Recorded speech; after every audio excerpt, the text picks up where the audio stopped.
जय हिंद प्यारे बच्चों, आज हम ऊंचाई दूरी का 9 नंबर क्वेश्चन की ओर से आए हुए हैं। देखिए 8 नंबर तक आप लोग पहले देख चुके होंगे, नहीं देखे हैं तो पीछे अपलोड वीडियो है, देख लीजिएगा। और 8वां चैप्टर लाइव क्लास अभी 7 बजे शाम में चल रही है, तो आप लोग मिल सकते हैं सर। 8वां चैप्टर अगर पढ़ना है तो देखिए इसमें क्वेश्चन क्या कह रहा है कि भूमि के एक बिंदु O से मीनार के शिखर का उन्नयन कोण 30 डिग्री है। एक मीनार पहले लेते हैं, मीनार बना लेते हैं। चलिए मीनार बना लिए। एक कोई बिंदु मान लेते हैं, ये बिंदु है हमारे पास, ये बिंदु दे दिया है O। अब देखिए जब बिंदु O दिया हुआ है तो इसका कह रहा है कि शिखर से कितने डिग्री का कोण बनाया जा रहा है, 30 डिग्री का बनाया है। ठीक, फिर आगे क्वेश्चन पढ़िए। कह रहा है कि उन्नयन कोण 30 डिग्री हो गया। मीनार के शिखर पर एक ध्वज दंड कि शिखर का उन्नयन कोण मतलब एक ध्वज दंड और लगा हुआ है कहाँ, इसके शिखर पर, इसके शिखर पर। और कह रहा है शिखर पे जो बना हुआ है और इसका उन्नयन कोण जो है, इसके शिखर से उन्नयन कोण जो है ये भी दिया हुआ है कि 60 डिग्री है। कितना है, 60 डिग्री है। अब देखिए यहाँ पे हम लोग मान लेते हैं ABC और वो तो पहले से दिया हुआ है। और यहाँ पे ध्वज दंड की लंबाई भी आपके पास दिया हुआ है कि 5 मीटर, 5 मीटर दे दिया है।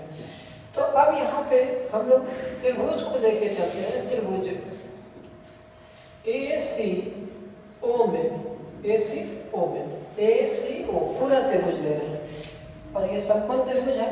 तो इसमें से देखिए हम tan थीटा का यूज कर रहे हैं। tan कितना हो जाएगा, पूरे में से 60 डिग्री का पहले दिया हुआ है तो 60 डिग्री का यूज करते हैं। 60 बराबर क्या हो जाएगा, AC बटे CO। tan 60 का मान √3 होता है, बटे 1 लिख सकते हैं। AC को हम लोग लिख सकते हैं AB प्लस BC बटे CO। अब यहाँ पे देखिए क्रॉस मल्टीप्लीकेशन हम कर लेते हैं तो CO √3 हो जाएगा। AB का मान कितना दिया हुआ है, 5 प्लस BC, 5 प्लस BC हो जाएगा। हमको निकालना, देखिए ये पार्ट कॉमन पार्ट है इसलिए CO को हम लोग लेके चलते हैं। CO बराबर ये 5 प्लस BC बटे √3, ये समीकरण फर्स्ट हो जाएगा। अब फिर आगे देखिए हम त्रिभुज जो लेते हैं वो BCO में लेते हैं। BCO में इसमें tan 30 डिग्री का यूज करते हैं तो क्या हो जाएगा, BC बटे CO। tan 30 का मान 1 बटे √3 होता है। BC का मान नहीं दिया हुआ है और इसके बाद CO का भी मान नहीं दिया हुआ है, CO लिख देते हैं। ऐसे CO का मान निकल चुका है, क्रॉस मल्टीप्लिकेशन करेंगे। CO बराबर क्या हो जाएगा, BC √3 हो जाएगा। ये समीकरण सेकेंड हो जाएगा। या हम लोग लिख सकते हैं समीकरण फर्स्ट एवं समीकरण सेकेंड में, समीकरण फर्स्ट एवं समीकरण सेकेंड में CO दोनों साइड बराबर है तो ऐसा कर ले कि ये 5 प्लस BC बटे √3 हो जाएगा और यहाँ BC √3 हो जाएगा। तो देखिए तो 5 प्लस BC बराबर BC √3 और यहाँ भाग में इधर गुना में √3 आ जाएगा तो ये क्या हो जाएगा, BC बराबर,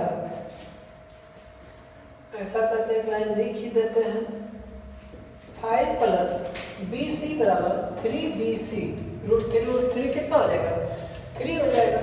अब यहाँ पे ध्यान दीजिए कि 5 इधर हो जाएगा, 3BC माइनस, इसको इधर लेके आते हैं तो ये माइनस में आ जाएगा BC, तो ये 5 हो जाएगा। ये कितना हो जाएगा, 2BC हो जाएगा।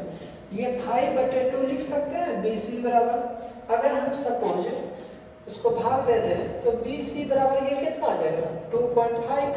और हमको निकालना भी क्या है, BC ही निकालना है क्योंकि मीनार की ऊंचाई निकालना था। तो हम लिख सकते हैं अतः मीनार की ऊंचाई 2.5 मीटर है। कोई फिर नेक्स्ट क्वेश्चन में मिलते हैं। ऐसे ही धीरे धीरे अपलोड होते जा रहा है। 8वां चैप्टर आप लोग 7 बजे लाइव सामने जुटिए, उसमें 8वां चैप्टर आपको मिलेगा। चलिए, थैंक यू।